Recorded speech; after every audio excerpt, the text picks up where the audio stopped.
Welcome to day 3 of our challenge. I'm so glad that you are still with us and going through each day, really bringing yourself a space that is going to work really well for you.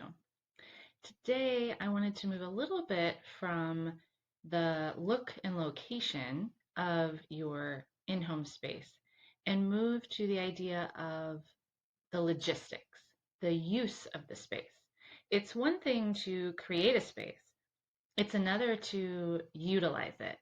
And how frequently we hear of people, they'll make an in home gym, right? They buy a treadmill or an elliptical with great plans. And then, for a mixture of reasons, they end up using that treadmill to hang their clothes, right? And it gets piled up and unused.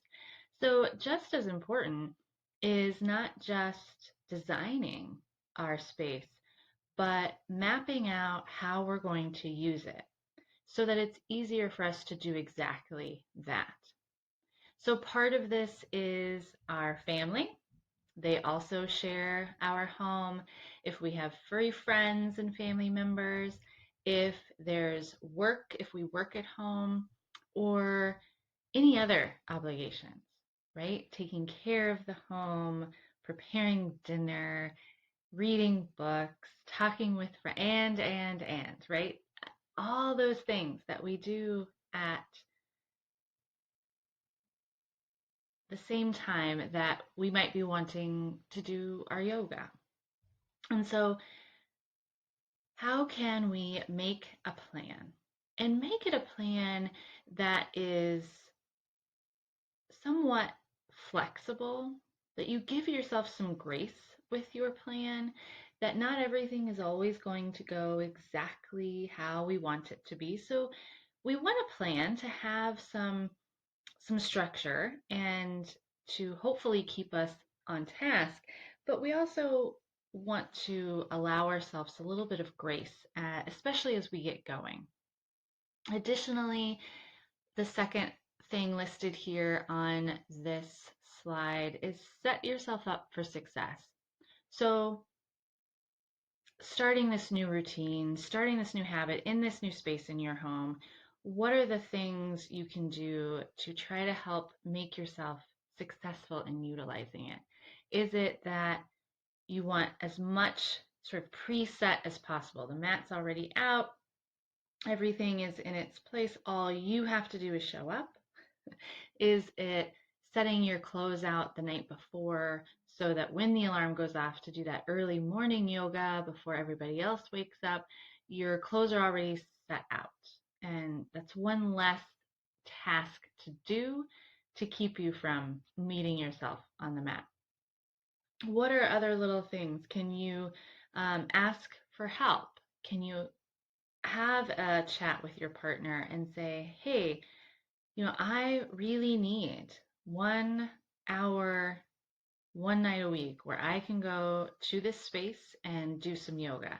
And that means I'm going to need your help with the kids or our furry family members, or making sure you're not playing video games in the same room, but you're somewhere else, or whatever that is, right? Or I need a door to be installed so that I can just shut the door and then I'm not impacting anybody else or making anyone else move to different parts of the house. I can get that privacy and shut that door. And additionally, with the schedule and with these logistics, I think it's always best to start small and then grow. Similar to New Year's resolutions, I think sometimes when we have a new idea, we start out really big. And I'm going to yoga every day at 5:30 in the morning before I start work. Well, that would be great. But then what happens if the third day you oversleep or you just aren't feeling it? Well, then how often do we bail on the entire goal because it failed that one time? So I always recommend start with once. Make your plan for this week. Wednesday night, I'm going to practice at this time. And then as you start building that ritual of, I've been doing every Wednesday for a month and it feels so great, then maybe deciding if you want to add to that goal and add another date or another time. And then it becomes easier because you're more at home in your space, you're more accustomed to your space. It's already bringing you some of what you wanted, and so it's easier to grow then. We want to grow with our space and not force ourselves to make something work. I think sometimes that actually causes the opposite to happen. Keep in mind too that I have on here, making a plan to work around family and our furry family members, but that's not always what has to happen. I know several people that they yoga with their pets. They let their pet recline on the bottom of the mat or wander around, and it is different than the studio practice like we talked about yesterday, but it's fulfilling in a different way. And so maybe the kids are there in that space, and maybe they bring something to the practice that you don't get in a studio. And maybe it becomes something that they do with you, your children, and it can grow as a family activity. I don't know. We don't know, right? Everything is just sort of beginning, and we can do anything that we want with our space. And so this page of your workbook is sort of mapping out the use of your space. When do I think it's going to work best in my schedule, my family schedule, my house's schedule for me to practice? How often do I want that to happen? Do I need a plan for phone calls, pets, children, other obligations? Like, what do you imagine being the things that interrupt you or make you bail on using the space? Like, oh, this just isn't working today. And how can we troubleshoot those in advance? Then having a goal for the first week. Okay, so this week or next week with this space, even if it's not completely done, or maybe I'm just trying out this area of the house. What's my goal for this week? And then what's the goal for the first month of my space?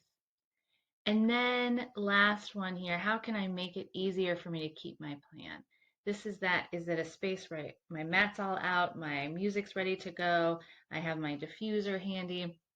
All I have to do is show up, or is it setting closeout the night before, getting a special alarm, what have you?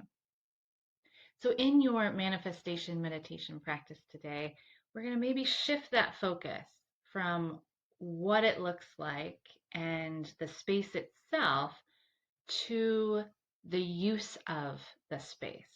And so visualizing you in the space and practicing in the space and drawing that into your world.